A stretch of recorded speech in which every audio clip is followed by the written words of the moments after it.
여호와 우리 주여, 주의 이름이 온 땅에 어찌 그리 아름다운지요. 주의 영광이 하늘을 덮었나이다. 주의 대적으로 말미암아 어린아이들과 젖먹이들의 입으로 권능을 세우셨으며 이는 원수들과 잠잠하게 하려 하심이니이다. 주의 손가락으로 만드신 주의 하늘과 주께서 베풀어 두신 달과 별들을 내가 보오니 사람이 무엇이기에 주께서 그를 생각하시며 인자가 무엇이기에 주께서 그를 돌보시나이까. 그를 하나님보다 조금 못하게 하시고 영화와 존귀로 관을 씌우셨나이다. 아멘. 할렐루야. 벌써 8주째 시편을 강해하고 있습니다. 1, 2편은 복 있는 자에 대해서, 3편부터 7편까지는 억울함, 배신, 또한 자기 죄로 인한 하나님의 심판의 때에 하나님 앞에 탄원하는 탄원의 시였습니다. 오늘 8편은 시편이 총 150편 가운데 29번 감사의 찬양이 나오는데 그 첫 번째 감사의 찬양의 시가 바로 시편 8편입니다. 우리 데살로니가전서 5장 16절로 18절 한번 읽고 계속 말씀을 드리도록 하겠습니다. 항상 기뻐하라, 쉬지 말고 기도하라, 범사에 감사하라. 이것이 그리스도 예수 안에서 너희를 향하신 하나님의 뜻이니라. 아멘. 여러분은 이 말씀을 잘 알고 있습니다. 근데 어찌 보면 신앙생활을 하면서 제일 어려운 말씀이에요. 항상 기뻐하라고, 쉬지 말고 기도하라고. 한 주에 한 번 교회 나와서 기도하는 것도 힘든데 모든 일에 감사하라고. 이게 되나요? 하나님이 어떤 환경과 여건을 좋게 만들어 주셔서 항상 기뻐하게 되고 모든 일에 감사하게 된다? 이게 아닙니다. 하나님께서 항상 기뻐하고 모든 일에 감사하라고 할 때는 하나님께서 그렇게 할 수 있는 능력을 주시겠다는 말씀이에요. 믿을 수 있기를 바랍니다. 어떻게 그렇게 될 수 있냐고 이제 물어보겠죠. 그것은요, 하나님이 눈을 열어주셔야 돼요.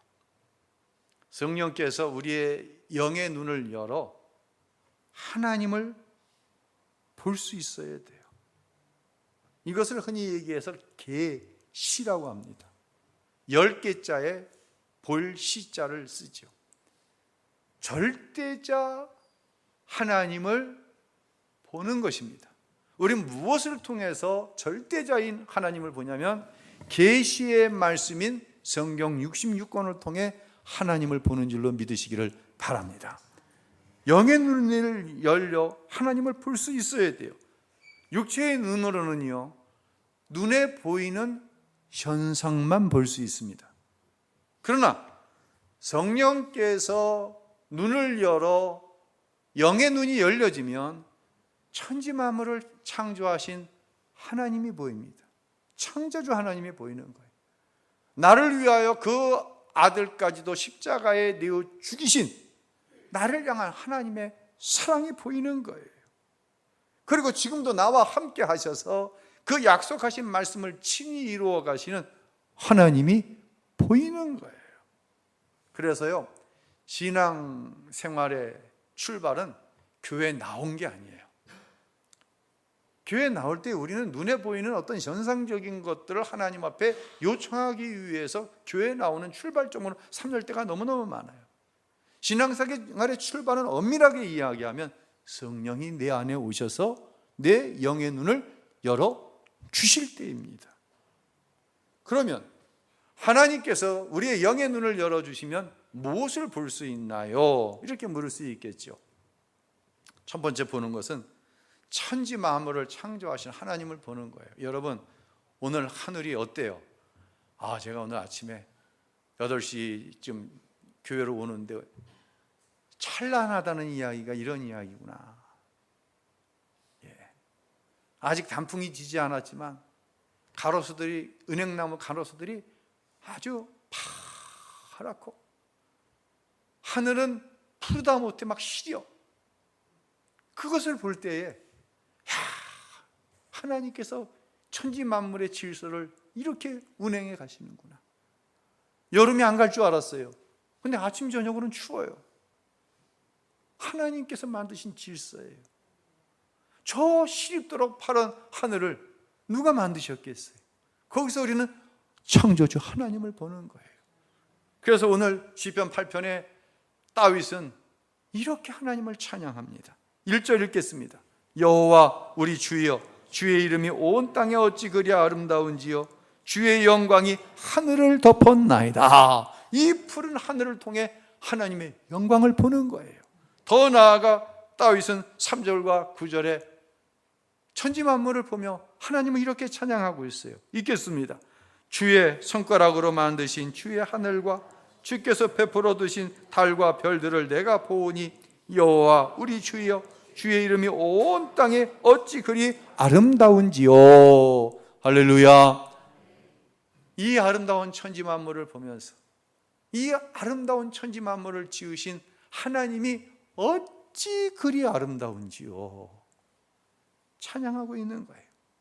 두 번째, 영의 눈이 열리면 십자가에서 나를 위해 당신의 아들을 내어 죽이신 하나님의 사랑을 보게 됩니다.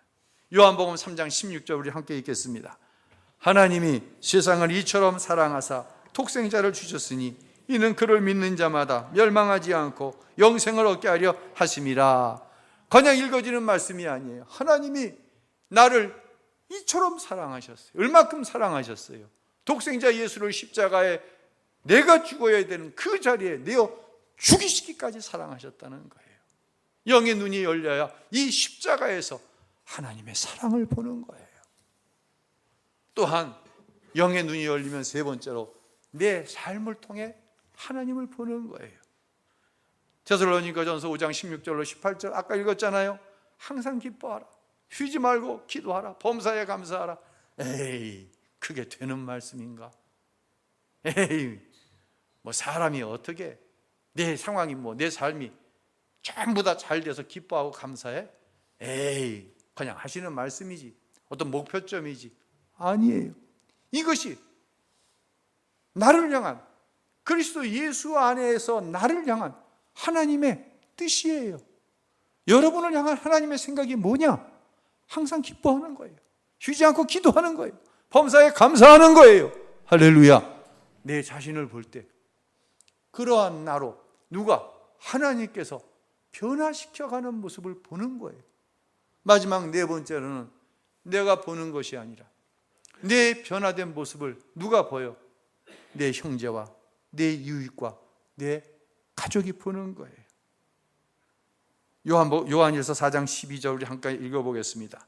어느 때나 하나님을 본 사람이 없으되 만일 우리가 서로 사랑하면 우리 안에 거하시고 그의 사랑이 우리 안에 온전히 이루어지느니라. 그렇습니다. 하나님을 본 사람은 없어요. 그런데 우리가 서로 사랑하는 모습을 보는 거예요.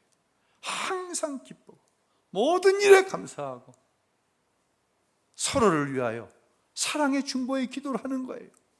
이 모습을 하나님을 영의 눈이 열려지지 못해 보지 못하는 사람들이 보는 거예요. 하나님을 볼 수 없지만 저와 여러분을 통해 누굴 보는 거예요?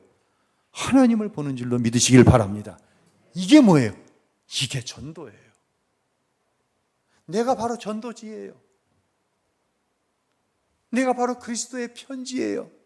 내가 바로 그리스도의 향기예요. 할렐루야. 그럼 하나님을 본 사람은 좀 더 구체적으로 어떤 변화가 일어날까요? 사람은요, 누구 하나 예외 없이 다 나 중심적인 삶을 살아요. 그런데 영의 눈이 열려 십자가에서 하나님의 사랑을 보면, 나를 변화시켜 가시는 그 하나님을 보면 나 중심에서 이 중심이 누구 중심으로 바뀌어지냐? 하나님 중심으로 바뀌어지는 줄로 믿으시기를 바랍니다. 이게 축복의 출발이에요. 다시 말씀드려요. 신앙의 출발은 교회에 나오는 것이 아니라 성령을 받은 것으로부터 시작되고, 하나님이 약속하신, 성경에 약속하신 모든 축복의 출발은 나 중심에서 하나님 중심으로 내 삶이 바뀌어질 때 축복이 시작되는 거예요. 사람은요, 다 첫째, 상황을 의식하며 살아가요. 그럴 수밖에 없어요. 둘째, 다른 사람의 눈을 의식하며 살아가요. 그러다 보면은요, 이게 내가 내 삶을 사는 것인지, 다른 사람을 의식해가지고 다른 사람을 위해서 살아가는 것인지, 삶의 건강성을 잃어버릴 때가 있어요. 흔히 완벽주의라고 말하는 사람일수록 다른 사람을 의식해요. 그러다 보니 뭔가는 완벽하게 하는데 내 안에 만족함은 없어요. 일본의 치과 의사이면서 심리치료사인 이노우에 히로유키라고 하는 사람이 이런 책을 썼어요. 내가 찾던 것들은 늘 내 곁에 있었다 라는 책을 썼어요. 이 책에서 저자가 이런 질문을 해요. 사는 게 너무 힘들어요. 왜 나만 이렇게 힘든 걸까요? 라고 하는 질문을 모든 사람이 하면서 살아간다고 하는 거예요. 저자는 스스로에게 이 질문에 대한 대답을 이렇게 합니다. 세상의 시선으로부터 자유로워지세요. 내 삶의 상황으로부터 자유하고 다른 사람의 시선으로부터 자유해야 비로소 내 삶을 살 수 있다는 거예요. 그러면서 저자가 자기 이야기를 이어갑니다. 이 저자가 자기 부인이 사고로 인해서 전신마비가 와요. 그러다 보니 이전에는 여러 사람들을 의식하고 자기 체면도 생각하고 그러면서 살았는데 다른 게 안 보여. 오직 자기 부인의 회복만 보이는 거야. 그것을 위해서 정말 죽을 힘을 다해서 노력했어요. 그리고는 생각하는 거예요. 이전에 남들 눈치 보면서 남들 의식하며 살아갔던 삶이 얼마나 사치스러운 삶이었는지를 고백하는 거예요. 그러면서 이 저자가 독자들에게 이렇게 권합니다. 삶의 중심이 상황이 아니라 자기 자신으로 전환되어야 한다라고 얘기합니다. 이 책은 하나님을 알지 못하는 인문학자가 쓴 책이에요. 하나님을 알지 못하는 사람의 최종적인 목적은 누구예요? 자기 자신이에요. 아주 의미 있는 사람이지만 우리의 생각은 달라야 돼요. 우리는 여기서 한 걸음 더 나가야 돼요. 션 러브조이 목사라고 하는 분이 목회의 진실이라고 하는 책을 썼어요. 이분이 그 책에서 이런 얘기를 해요. 사람들에게 묻는 거예요. 여러분, 제가 한번 물어볼게요. 여러분은 왜 이렇게 열심히 살아요? 왜 이렇게 열심히 사십니까? 물으면 대부분의 사람들이 행복하기 위해서요 라고 대답한다고 합니다. 맞는 대답입니다. 그런데 이 조이 목사는 사람이 행복해지기 위해서 열심히 살아갈 때 세 가지 함정에 빠진다는 거예요. 첫 번째는 비교라고 하는 함정에 빠진다는 거예요. 누군가를 볼 때 나는 저 사람보다 훨씬 많은 걸 소유했네. 내가 하는 일이 저 사람보다 훨씬 잘 되고 있네. 비교해서 행복해진다는 거예요. 그럼 이 행복은 어느 때 깨져요? 누군가가 나보다 더 잘 되면 이 행복은 깨지게 되어 있어요. 두 번째는 모방이라고 하는 함정에 빠진다는 거예요. 그죠? 누가 어떻게 해서 뭐 좀 잘 됐다. 요즘에요? 이렇게 맨발로 다니는 사람이 많아요? 우리 산에만 맨발로 다니는 게 아니라 엊그저께 보니까 우리 교회 길 건너에 멀쩡한 사람이 맨발로 다니더라고. 거지도 아닌데. 왜 그래요, 요즘에? TV에서 맨발로 다니면 혈이 어떻게 돼가지고 건강하다고 그랬다며요. 좌우지간 TV 한번 나오면은 다 쫓아하는 거예요. 뭐 먹으면 건강하다면 다 하고, 뭐 하면 건강하다면 그 운동 쫓아하고. 이 모방이라고 하는 것은 함정이라는 거예요. 모든 사람들이 다 그렇게 해서 행복해지는 게 아니잖아요. 세 번째 빠지기 쉬운 함정은 정죄입니다. 내가 높아지기 위해서 내가 노력하고 실력을 키우는 것이 아니라 누군가를 깎아내리고 누군가를 비판하고 비난해서 그를 끌어내려 내가 반사적인 이익을 얻는 함정에 빠진다는 거예요.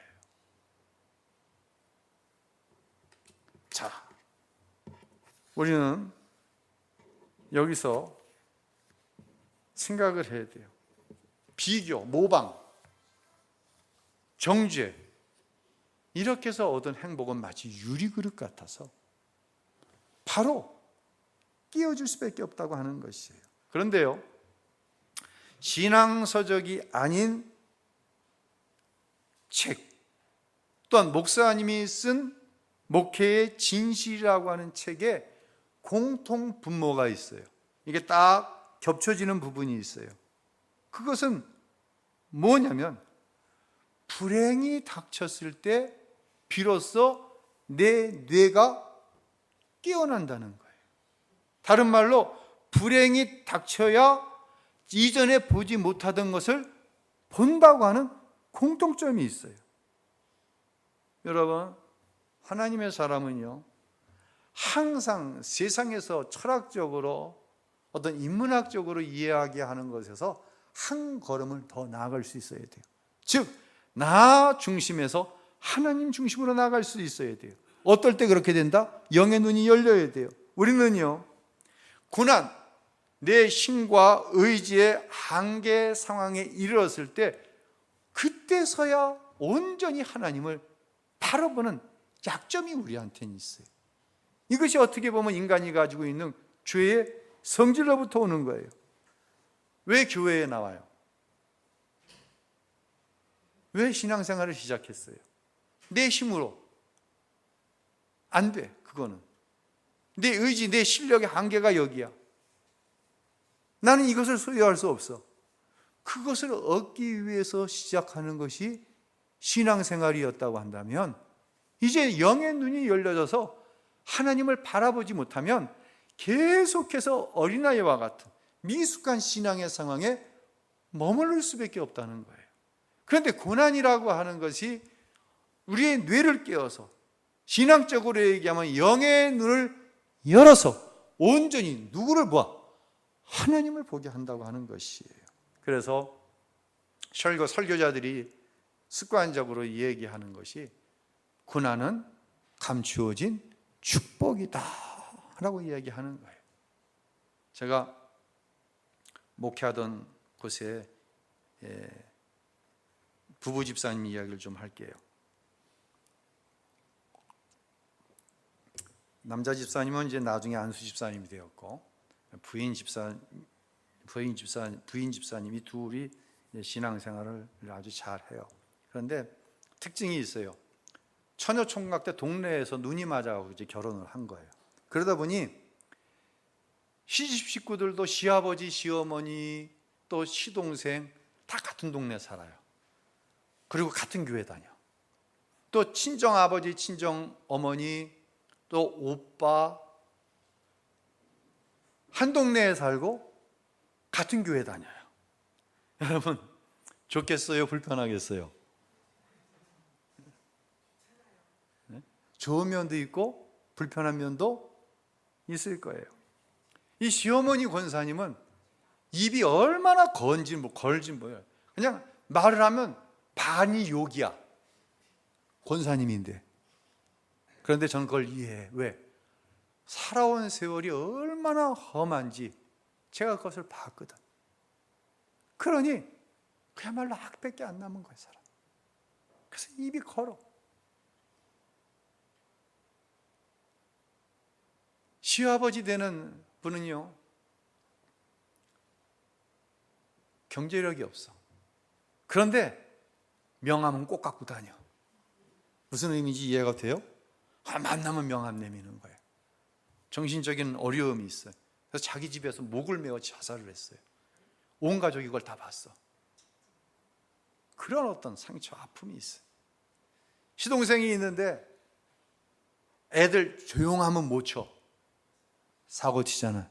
조용하다 싶으면 어디 가서 경제적으로 사고를 치는 거예요. 동서가 좀 자기 남편 말렸으면 좋겠는데 그 동서도 이제 제가 목회하던 교회 집사님인데 그냥 착해 빠지기만. 그러니까 남편이 경제적인 사고를 치면 누구 봐? 엄마 아버지 보는 거야. 근데 엄마 아버지는 감당할 능력이 없어. 그럼 엄마 아버지는 누구를 봐? 자기 남편 보는 거예요. 거기서 해결이 돼야 되는 거예요. 모든 부담이 결국은 이 안수 집사님 부부에게 다 돌아오는 거예요. 예. 이 시집에서 일어나는 부담이. 안수 집사님은 그 당시에는 공기업이었어요. 지금은 공기업이 아닌데 공기업 고등학교를 졸업하고 공기업에 기술직을 근무하고 있었어요. 친정 부모님은 땅 부자야. 그런데 사고 방식이 완전히 아들 중심이야.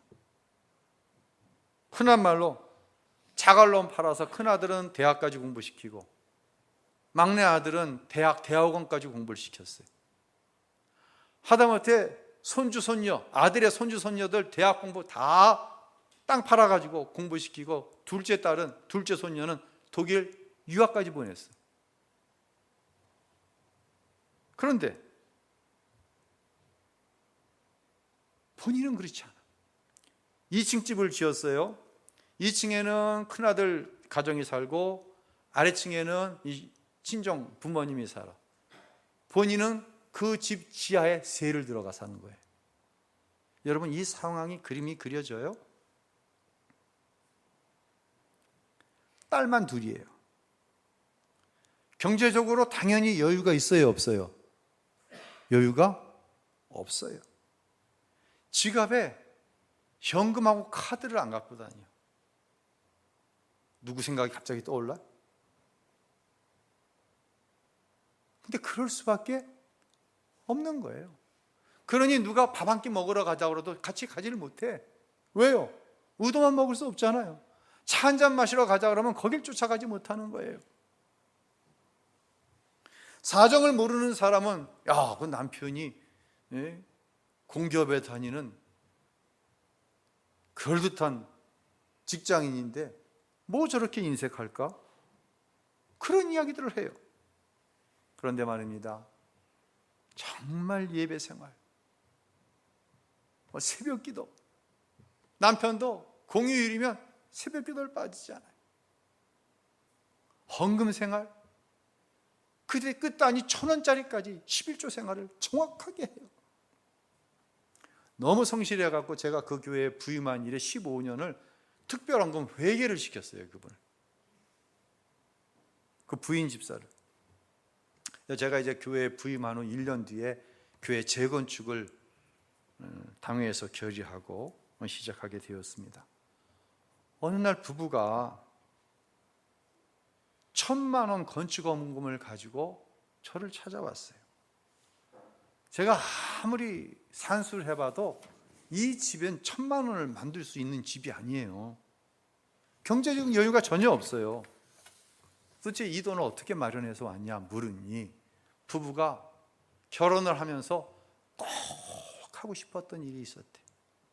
근데 너무 여유가 없어서 10년 동안 적금을 모은 거예요. 그 10년짜리 적금을 탔는데 목사님이 교회 재건축을 한다고 강단에서 말씀을 하셨는데 부부가 집사가 돼서 교회에 특별히 헌신한 일이 없다는 거예요. 왜 특별히 헌신한 게 없어? 정확하게 11조하고. 그분들은 그걸 헌신으로 생각하지 않는 거예요. 그건 당연히 해야 될 거라고 생각하는 거예요. 그래서 부부가 그 1,000만 원을 가지고 하나님 앞에 기도하는데 하나님이 같은 마음을 주셨어요. 그래서 저를 찾아와서 그 1,000만 원 헌금을 하고 기도를 받고 가는 거예요. 여러분, 심한 말로 배는 게 없을 때가 있어요.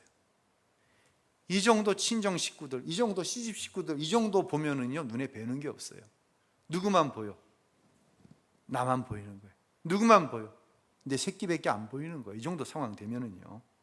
그런데 영의 눈이 열리면 고난의 때에 내가 보이는 게 아니라 하나님이 보이는 거예요. 그러니 지갑에 저 집사는 지갑에 현금도 안 갖고 다니고 카드도 안 갖고, 그러려면 뭐 하려고 지갑을 갖고 다녀? 인색하다는 소리를 들으면서도 하나님만 보이니 하나님 앞에 원칙적으로 헌신하고 주시는 감동을 소멸할 수가 없는 거예요. 누가 보이니? 하나님만 보이니. 어떤 일이 일어났을까요? 그 당시에 KT에 다녔었거든요. 그 당시에 이 공기업들이 정말 살벌한 구조조정, 지금으로부터 한 20년 전에 정말 살벌할 정도로 공기업들이 구조조정, 또 명예퇴직을 시켰을 때가 있어요. 날마다 오는 거예요. 목사님 기도해 주세요. 이번에 3분의 1 줄인데요. 목사님 기도해 주세요. 영업소를 절반으로 통폐합한대요. 끝까지 살아남더라. 이번에 입당 예배 제가 축사하러 갔잖아요. 지금도 살아있더라고. 정말 신기할 정도로 살아있어요. 명절이면 어려운 살림에도 꼭 부부가 인사를 와요. 그러다 어느 날 잊을 수 없는 사건이 이 추석 이맘때 일어났어요. 이제 추석을 앞두고 있는데 평소와는 다른 선물을 가지고 왔어요. 제가 이제 목회를 배우기를 제가 모시고 있던 목사님이 꼭 아이를 갖기 원하거나 아이를 가진 사람이 있으면 야곱이 이삭에게 뭘 드리고 기도를 받았어요? 별미를 드렸거든요. 별미를 가지고 와서 기도받아라고 이렇게 얘기해요. 그래서 저희도 둘째를 가졌을 때 이제 부목사였기 때문에 목사님이 이 강릉이 출신이어서 해산물을 좋아하셔서 저 연안부두에 가갖고 살아있는 꽃게 한 간은 못 사드리고 돈이 없어서 반간 사가지고 가서 기도하고 우리 둘째 해찬이 난 거거든요. 여러분이 뭐 감동이 전혀 없으시네요. 그러니까 그 추석 때 왔는데 별미를 준비해 갖고 온 거야. 그래서 왜 그런가 봤더니 셋째를 임신을 한 거예요. 첫째가 딸, 둘째가 병원에서 의사가 초음파를 검사해 보더니 사진을 보여주는데 딸이라고 그러더라는 거예요. 근데 너무 감사하대. 본인들은 딸 없는 사람들은 기도해서 지금이라도 딸 갖도록 하세요. 그래도 감사하는 거예요. 그래서 제가 이제 집사님께 손을 얹어서 안수 기도를 하는 거예요. 그런데 그때 하지 말아야 할 기도를 했어요. 근데 그 기도는 제가 한 게 아니에요. 뭐라고 기도하냐면, 하나님, 우리 사랑하는 윤 집사님, 신 집사님 가정에 아들을 주셔서 감사합니다. 제가 기도하고 깜짝 놀랐어요. 초음파 검사에서 딸이라고 그러는데 목사 입에서 아들 주셔서 감사합니다. 이거 딸 나면 어떻게 해? 우리 목사님 완전히 뭐야? 이건 사입이지. 이건 엉터리지. 아이고 큰일 났네. 딸을 낳겠어요? 아들을 낳겠어요? 어떻게 잘 알아? 딸 낳았으면 내가 얘기를 안 하겠지 이 시간. 하나님이 아들을 주셨어요. 이름을 원빈이라고 줬어요. 이번 입당 예배에 갔더니 군에 갔대. 장성해가지고 군대에 갔대. 사랑하는 성도 여러분, 오늘 설교의 제목이 나에서 누구예요? 하나님으로예요. 다시 말씀드립니다. 신앙의 출발은 성령이 오셔서 내 영안이 열려질 때예요. 축복의 출발은 나 중심에서 하나님 중심이 되어질 때 하나님의 약속하신 모든 축복이 시작된다고 성경 전체가 말씀하고 있는 거예요. 여러분, 다윗은요, 시편 3편부터 7편까지 계속해서 자신이 당하는 고통을 이야기하고 있어요. 그 고통 가운데 다윗은 철저하게 자기 중심이 아닌 하나님 중심의 사람이 되었어요. 그리고 그의 눈을 열어 천지 만물을 통해 누구를 보는 거예요? 하나님을 보는 거예요. 4절과 5절에 다윗은 이런 고백을 합니다. 우리 한번 함께 읽겠습니다. 사람이 무엇이기에 주께서 그를 생각하시며 인자가 무엇이기에 주께서 그를 돌보시나이까. 그를 하나님보다 조금 못하게 하시고 영화와 존귀로 관을 씌우셨나이다. 사람이 도대체 뭔데? 자기를 생각할 때 사람이 뭔데? 죄 가운데 잉태해서 죄 가운데 살아가다가 죄 가운데 죽을 수밖에 없는 것이 사람인데, 이런 사람을 하나님께서 왜 돌보십니까? 사람을 누구보다 조금 못하게 만드셨어요? 누구보다? 김 집사보다? 옆집 이 선생보다? 아니에요.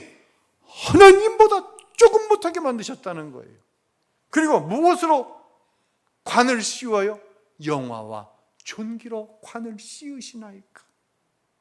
사랑하는 성도 여러분, 우리의 현실, 우리의 상황을 보면 절대로 이런 고백이 나올 수 없어요. 영의 눈이 열려서 하나님을 볼 때 천지만물을 보니 그 하나님께서 지으신 천지만물이 귀하고 그 가운데서도 사람이 너무 귀한 거예요. 그리고 자기 자신을 볼 때 자기 자신이 너무 존귀한 존재인 거예요. 이것이 성도의 자존감인 거예요. 우리의 자존감은 소유에서부터 오는 게 아니에요. 우리의 자존감은 무엇이 잘 되는 것에서부터 오는 게 아니에요. 하나님께서 도대체 내가 무엇이길래 하나님보다 조금 못한, 오히려 영적인 존재인 천사도 나를 흠모할 만한 존재로 나를 만드셨습니까? 할렐루야. 이것을 볼 수 있어야 돼요. 이것을 볼 때 우리의 입술에서 감사가 나오는 거고, 기쁘다는 말이 나오는 거고, 기도가 나올 수 있는 거예요. 여러분은 오늘 이 예배 가운데 무엇을 보기 위해서 나오셨습니까? 여러분을 축복하는 것은 여러분의 영의 눈이 열려 하나님을 볼 수 있기를 예수님의 이름으로 축원합니다. 그때 나가 아닌 하나님 중심으로 살아가게 되어지고, 그때 다윗에게 베풀어 주셨던 그 사제의 은총이 십자가에서 이루신 나를 위한 은총이 되어지고, 다윗을 높이셨던 그 축복이 저와 여러분의 축복이 되는 줄로 믿으시기를 바랍니다.